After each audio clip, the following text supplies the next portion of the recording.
Hi, from the survey, I see that not everybody is familiar with Excel tables and the Excel internal data model. So I'll just give you a quick introduction to those. Let me load up a data file which I have plagiarized from somewhere on the web. So here we have, let's just close the old one. Here we have some data. All I've done is I've typed it straight into a spreadsheet. There's nothing special at all about this. What I'm going to do first is set up some tables. So I'm going to call this data sales people, this data sales, this one's going to be regions, and this one's going to be budgets. Now you've probably seen the tables feature in Excel, and you probably think, where is it? You probably think it's just a way of making stuff look nice, but it's actually a little bit more significant because it tells Excel about the data structure. So let's set up these tables. So I'm going to highlight this here, and I'm going to go Insert, Table. My table has headers, so I'm just going to insert that. Notice that two things have happened. One, it's made it pretty, well, great. Two, it's put these little sort indicators up here. And this is only a side effect, but it's telling you that Excel is recognizing a structure to this table. And more importantly, if you look up here in the top left, there's a table name. It's called Table 1. If I click outside of there, it doesn't show me a table name, but if I click into the table, it does show me. So Excel identifies, and there's a little indicator here in the bottom right corner, Excel recognizes this as being a table. So if I click inside it, I'm just going to table design. I'm just going to call that, if you remember, that's the, sorry, up here, that's the, I think, sales people table. Okay, so this is the sales people table. I'm going to show you something else about tables in a few moments, but firstly, let's get the basics and the internal data model out of the way. This one is going to be called sales. So let me just highlight all the data, choose insert table, just choose the defaults there, maybe change the color just to make it interesting. And I'm going to call this one sales. So here in the top left, while I'm under the table design tab, I'm calling that sales. I'm just going to type, I'm not putting anything in columns E or I, so I'm going to squish them up a bit, and column L as well. This one is going to be called regions. So again, Alt-NT, choose the defaults, and give this one the name regions. And lastly, what we have over here on the right, we're going to call this one budgets. So Alt-NT, change this, choose the defaults, call it budgets, and maybe change the color to something else. Now, I've actually stuffed up when I created the regions one. I must have changed one of the defaults there. So I'm just going to quickly, actually, if I delete the table, let's see, table design. Yeah, I've never deleted a table before. Convert to range, okay. That deletes, stops it being a table. I don't want that column 1 stuff up there. I think what I probably did was I said it had no headers. So now I'm going to recreate it again. So insert table. My table has headers, yes, the top row is headers. And now I'm going to call that regions. It has chosen an interesting format, by the way, so I'm just going to choose choose a different set of colors for that. And that looks just a little bit better. Okay, now we've got these tables. Now, so let me get rid of this at the bottom.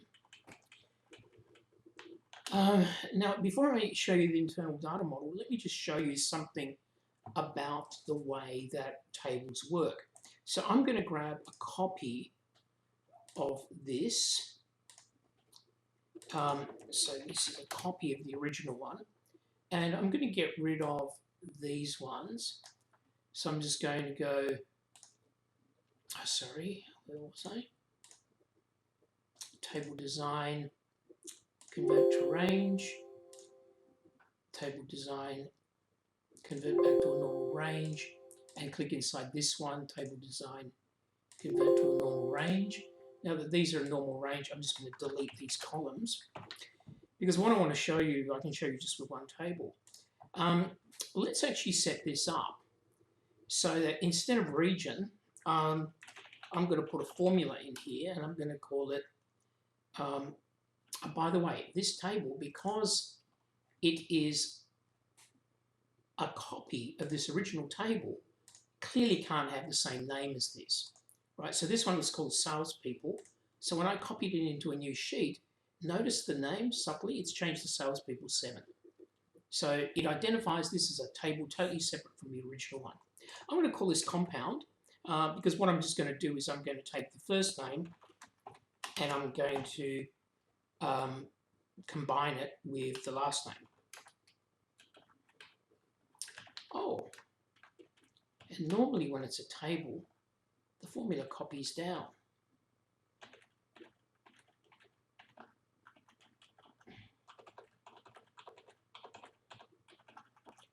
So if I go that times that, I copy this formula down.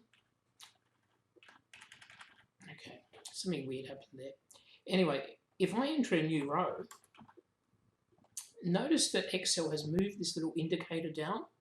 It's automatically realizing that I'm adding to the table. I have to copy the formula down. But notice what it's done. Rather than using standard formulas, because it recognizes everything in these particular columns are particular field names, which are the headers I've given, we now have a set of formulas that are a lot easier to understand. Anyway, I did want to show you something else there, but it wasn't quite working for me. So let's just delete that sheet and come back here.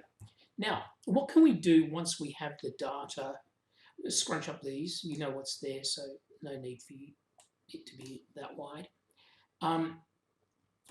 One of the advantages of having Excel recognize these various regions as, in this case, salespeople, sales, regions, and budgets, is that you can now set up links between them.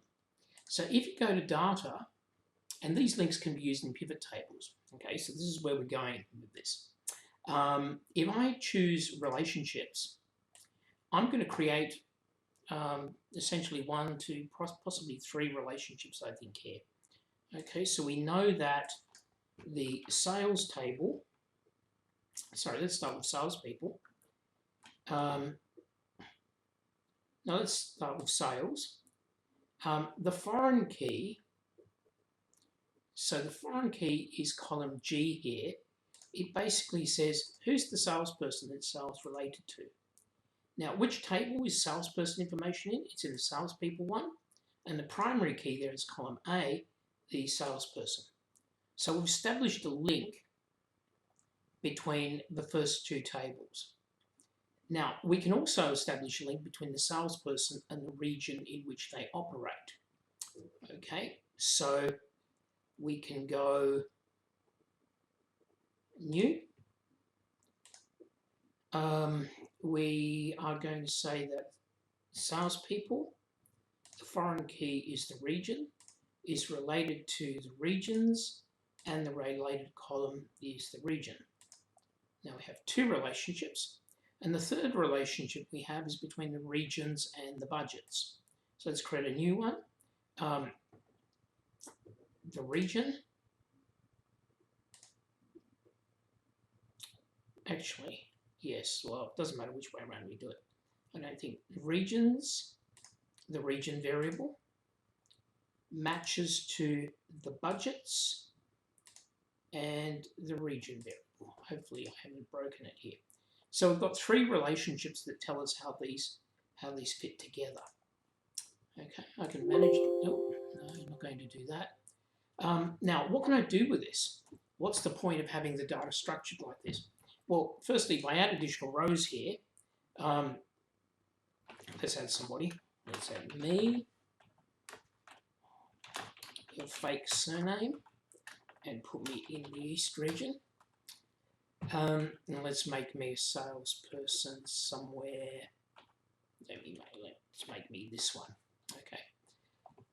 Okay, so now that we have relationships between these, we can actually use those relationships to create pivot tables. Now, if you look at this data, there probably isn't a lot that's particularly sophisticated we can do here, but we can demonstrate the basic principle. So let's create a pivot table, and let's say we want it in a new worksheet, and we want to analyze multiple tables. So we can go for the... Now, over here we're seeing active because I just selected the salesperson. Choose all, and you have access to all the tables, but the relationships between them as well. So let's say that I want to take salespeople and sales. So I want to take the salesperson. I admit this is going to be a little bit stupid. Sorry, not salesperson from there. I want to take the salesperson from there. I want to take the order total to give some values there. And I want to do this by region. Okay, now this is why it's stupid, because we have each salesperson just in a single region. But if I go back to the original data, let's make, no, we can't. Each salesperson is in an individual region. So there's not a lot that we can do with that. Okay, so the structure doesn't give us a lot of interesting things we can examine. One thing I'm probably going to do with this pivot table, we've got group-related tables. I meant to... Oh, anyway, look, you can play with the pivot table anyway. But that relationship enables us to draw data from multiple tables. Now, I think to remember, the way I've done this is probably not the most sophisticated or sensible way of doing it. I've got all the tables in a single sheet. So, were I to add a row in here, I wouldn't be able to because it's going to get particularly interesting.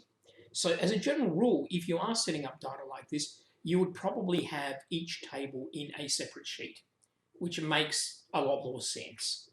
Okay, so that's how you create tables. It's also how you add things to the data model, and I've shown you how we can very simply use that data model. And just to wrap up, if we're not going to use tables in a data model, they nonetheless can help us ensure some level of data consistency. So what I've done is I've put in a little bit of demonstration data in here. I'm going to create this as a table, so insert table, and let's make it orange for argument's sake. I'm going to set it up so that the total equals the pay rate times the hours. Okay, and then I'm going to add some additional people. It's copied down the format from the pay rate, although as you'll see, it's not going to copy down the one for the total. So I'm going to copy that format. Let's see if it continues on. And notice it's alternating the colors. It's recognizing this little indicator down here at the bottom right, tells you that it's recognizing that the table is expanding, and it's putting those values in. However, for some reason, it's not copying the format down in the last one, but hey, that's relatively trivial. Okay, so even if you're doing something as simple as data entry, and you want to make sure that you have some consistency and the formula is copied down, then tables are probably the way to go. Okay, that's tables and the internal data model.